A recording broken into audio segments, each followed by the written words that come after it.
ഈ കഴിഞ്ഞ 3 ദിവസമായിട്ട് നമ്മുടെ രേണു ചേച്ചിയുടെ അക്കൗണ്ടിൽ ഒരു പോസ്റ്റോ ഒരു സ്റ്റോറിയോ ഒന്നും വരുന്നില്ല. കാരണം രേണു ചേച്ചി ആ കസിനോട് എൻ്റെ പൊന്നു കസിനെ ഇനി ഒന്നും ചെയ്യരുത് അങ്ങനെ എങ്ങനെയാന്ന് വെച്ചാൽ പുള്ളിക്കാരിക്ക് അകത്തിരുന്ന് പറയാനേ പറ്റുള്ളൂ. പുറത്ത് ഏത് രീതിയിലാണ് എങ്ങനെയാ. ഗൈസ്, നമ്മുടെ ബിഗ് ബോസിൽ സാറ്റർഡേ ലാലേട്ടൻ വന്നപ്പോഴത്തേക്കിന് രേണു ചേച്ചിയുടെ ഒരു വീഡിയോ കണ്ടിട്ട് അത് റിയാക്ട് ചെയ്യുന്ന ഒരു സംഭവം നമ്മുടെ ബിഗ് ബോസിലുണ്ടായി. തുടർന്ന് രേണു ചേച്ചി നമ്മുടെ ക്യാമറയുടെ മുന്നിൽ വന്നിട്ട് പറഞ്ഞായിരുന്നു, എൻ്റെ പൊന്നു കസിന് ഇനി ഇതുപോലുള്ളതൊന്നും വീഡിയോ ഒന്നും ഇടരുത്. ഓരോരുത്തർ ഇടുന്ന ഒരു വീഡിയോ വൈറലായി.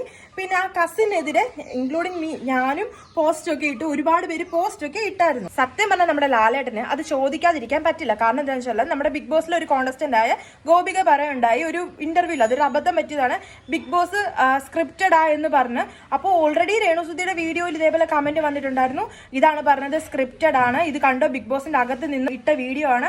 അങ്ങനെ കുറെ കമന്റ്സ് ഒക്കെ വന്നിട്ട് ലാലേട്ടൻ എന്തായാലും ഈ ഷോ സ്ക്രിപ്റ്റഡ് അല്ലെന്ന് തെളിയിക്കാനായിട്ടാണ് നമ്മുടെ രേണു ചേച്ചിയോട് ഈ സംഭവം ചോദിച്ചത്. അവിടെ ലാലേട്ടന്റെ സൈഡ് ക്ലിയർ ചെയ്തു. അത് കഴിഞ്ഞ് നമ്മുടെ രേണു ചേച്ചി വന്നിട്ട് രേണു ചേച്ചിയുടെ സൈഡും ക്ലിയർ ചെയ്തു. പുള്ളിക്കാരിക്ക് അതിന്റെ അകത്തിരുന്ന് അങ്ങനെ പറയാനേ പറ്റുള്ളൂ. കാരണം പുറത്ത് ഏത് രീതിയിൽ ആ വീഡിയോ വൈറൽ അയക്കുന്നത് എങ്ങനെ എന്നൊന്നും പുള്ളിക്കാരിക്ക് അറിയില്ല. അപ്പൊ കസിൻ ചിന്തിക്കേണ്ട ഒരു കാര്യം, രേണു ചേച്ചിയുടെ സൈഡ് അവിടെ ക്ലിയർ ആക്കിയതാണ്. അപ്പൊ പുള്ളിക്കാരിക്ക് അതിന്റെ അകത്തിരുന്ന് അത് മാത്രമേ ചെയ്യാൻ പറ്റുള്ളൂ. ഇപ്പൊ നേരിട്ടായിരുന്നെങ്കിൽ ഈ ഒരു ഇഷ്യൂ പോലും ഉണ്ടാകില്ലായിരുന്നു. രേണു ചേച്ചി ഫൈനൽ 5 വരെ വരണമെന്നാണ് നമ്മുടെ എല്ലാവരുടെയും ആഗ്രഹം.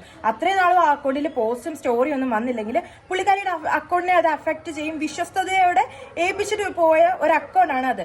എന്തെങ്കിലും പ്രശ്നം ഉണ്ടെങ്കിൽ ഇങ്ങനെ സ്റ്റോറിയും പോസ്റ്റും ഒന്നും ആഡ് ചെയ്യാതെ അക്കൗണ്ട് കളയരുത്.